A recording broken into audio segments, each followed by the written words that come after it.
Buenos días a todos. Hemos terminado ya el tema del barroco y vamos a empezar con una época muy diferente. Una época que recibe el nombre de Ilustración.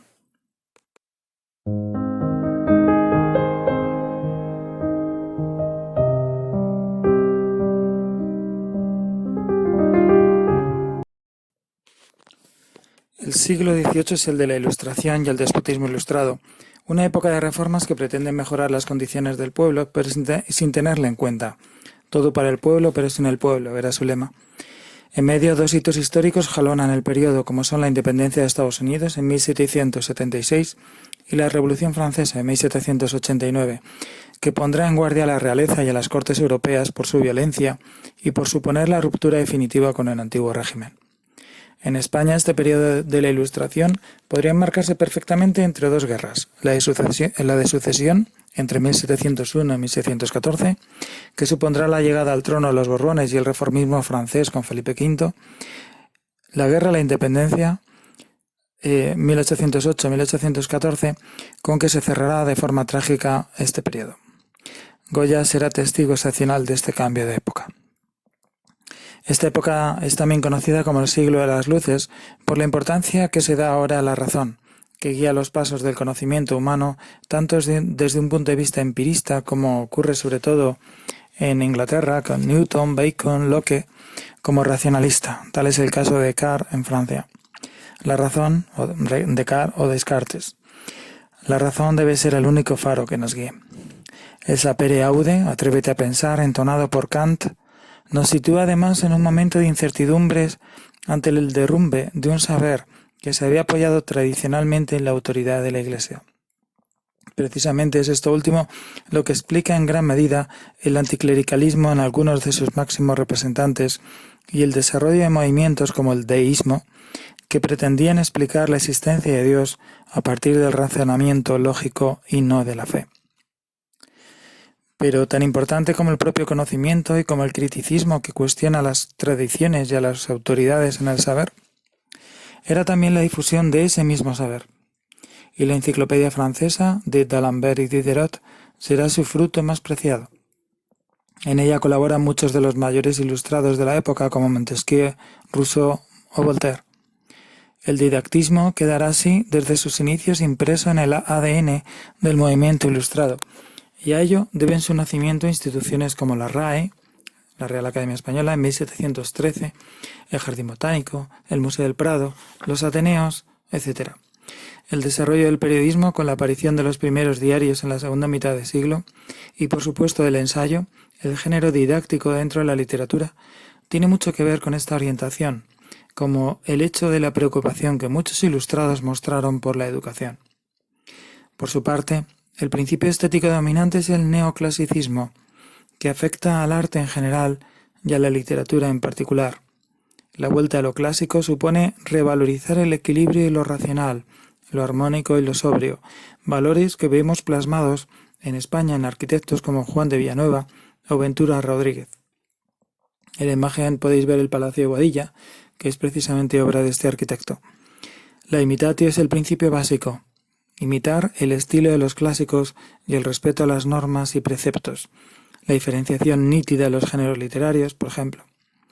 Conjugar esto con el didactismo nos llevará al enseñar deleitando, tan ansiado de los escritores ilustrados.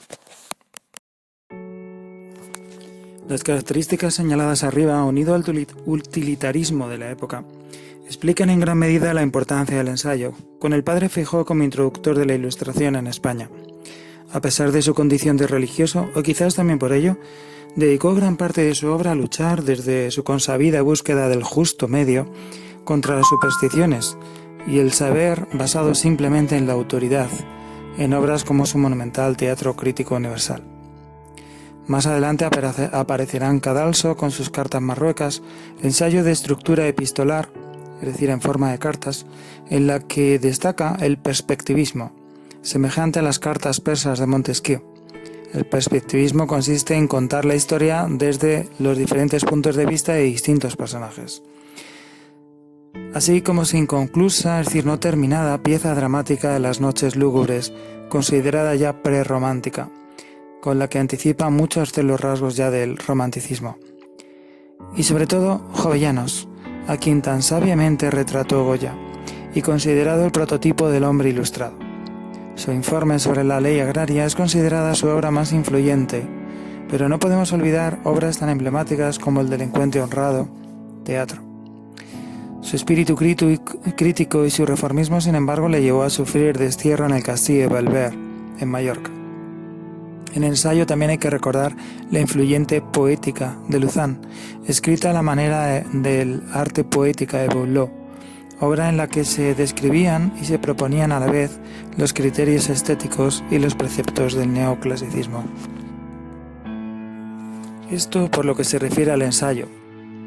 El teatro, por su parte, se va a convertir en el instrumento más adecuado para amplificar las ideas ilustradas y hacerlas llegar a la sociedad, a la postre objeto final de sus desvelos, aunque no será fácil. Epígonos del barroco como Cañizares mantuvieron durante mucho tiempo el favor del público.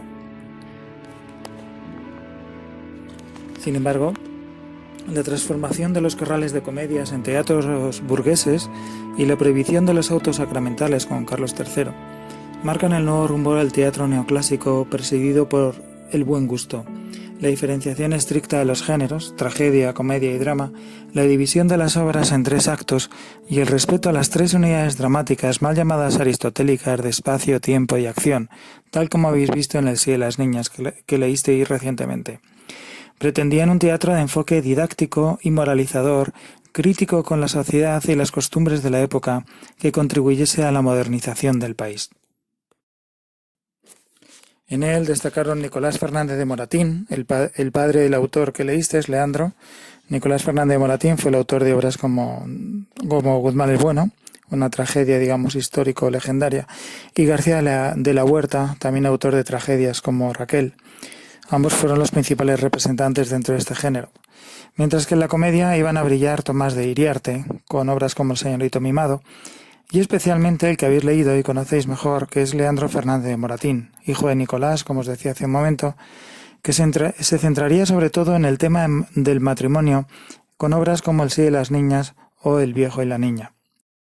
Moratín, de quien vamos a hablar un poco más porque es el autor que habéis leído, fue uno de los pocos ilustrados que consiguió un cierto éxito de público con sus obras teatrales, aunque solo escribió 5. Varias trataron, como os decía, el tema del matrimonio, pero él, curiosamente, nunca se casó.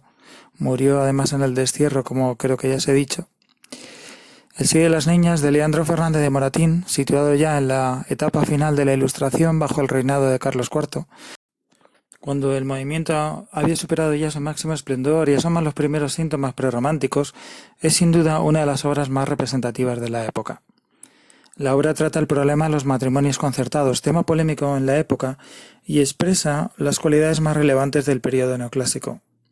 En primer lugar, el didactismo, que intentaba ilustrar a la sociedad tanto desde un punto de vista cultural como moral, un objetivo para el que la prosa en el teatro era más conveniente que el verso, algo que visteis la mayoría, ¿no?, en la comparación entre El sí de las niñas y la obra que habéis leído de Calderón, la de La vida sueño, ¿no? Como La vida sueño estaba en verso y era difícil de seguir, y en cambio la de Moratín es muy sencilla y en prosa. En segundo lugar, el neoclasicismo, esto es la recuperación de la estética clásica tan necesaria después de los excesos de los epígonos del barroco, se traduce en una separación estricta de géneros, teatro, poesía y género narrativo, claramente diferenciados, o el respeto de las 3 unidades dramáticas o aristotélicas de espacio, tiempo y acción en el teatro. También, como visteis muchos en el cuestionario, así como el equilibrio y medida en el estilo bajo el llamado el criterio considerado como de buen gusto. Intenta pues concienciar a la sociedad sobre la forma en que era concebido el matrimonio en la época, a menudo decidido por los padres y en el que la opinión de los jóvenes apenas contaba. De hecho, una pragmática, es decir, una especie de ley promulgada bajo el reinado de Carlos III y que Moratín critica, exigía la aprobación del cabeza de familia para contraer matrimonio. Curiosamente, Moratín, hijo de otro de los más importantes escritores del siglo XVIII, el poeta y dramaturgo Nicolás Fernández de Moratín, como ya os he comentado, escribió 2 obras más sobre el mismo tema, El varón con B, de título nobiliario, y el viejo y la niña, pero nunca llegó a casarse. pese a que al parecer mantuvo cierta relación amorosa con una joven de nombre, a ver si lo adivináis, Paquita, como el del personaje de la comedia. También parece que en su juventud sufrió otro desengaño motivado por el matrimonio acordado con un hombre mucho mayor que la joven de la que estaba enamorado, pero lamentablemente con un final muy diferente al que vemos en la obra. Moratín sintonizó así con un asunto candente en su momento histórico, y aunque podría considerarse superado en gran medida, hay que reivindicar su papel como adelantado de causas que, por novedosas entonces, eran difícilmente aceptadas por la sociedad, de modo comparable a lo que podría suceder en la actualidad con debates como los producidos en torno al matrimonio, pues no sé, entre homosexuales o entre personas de distinta religión o de raza, etc.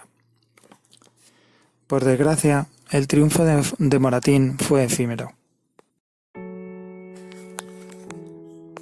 Aparte de que su obra fue escasa, a Moratín, bien relacionado con ilustrados como Jovellanos o Goya, y protegido por el propio Godoy, la guerra a la independencia entre 1808 y 1814 lo situó entre los afrancesados, y al final de la contienda se vio obligado a cruzar la frontera francesa.